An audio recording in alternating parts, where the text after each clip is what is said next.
আজ করব লাল লাল ঝাল ঝাল করে মটন কষা। মটন কষা করার জন্য আমি দিয়ে দেবো টমেটো, কাঁচা লঙ্কা, তেল, লবণ, হলুদ দিয়ে আদা পেঁয়াজ রসুনের পেস্ট দিয়ে ওটাকে ভালো করে মেখে নেব। প্রথমে মেখে নিয়ে ওটাকে 1 ঘন্টা রেস্টে রেখে দেব।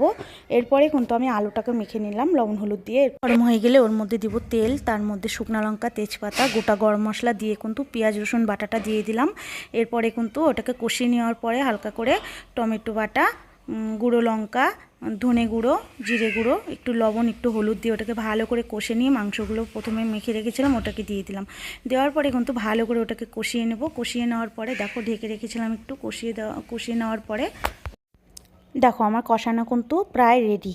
এই দেখো,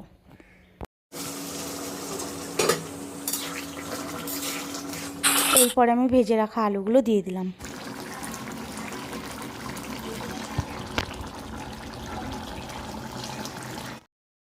এরপরে কিন্তু আমার লাল লাল ঝাল ঝাল মাটন কিন্তু একদম রেডি। দেখো আমি ঢেলে নিলাম, আর দেখতে কি সুন্দর হয়েছে না? দেখো তোমরাই দেখে বলো।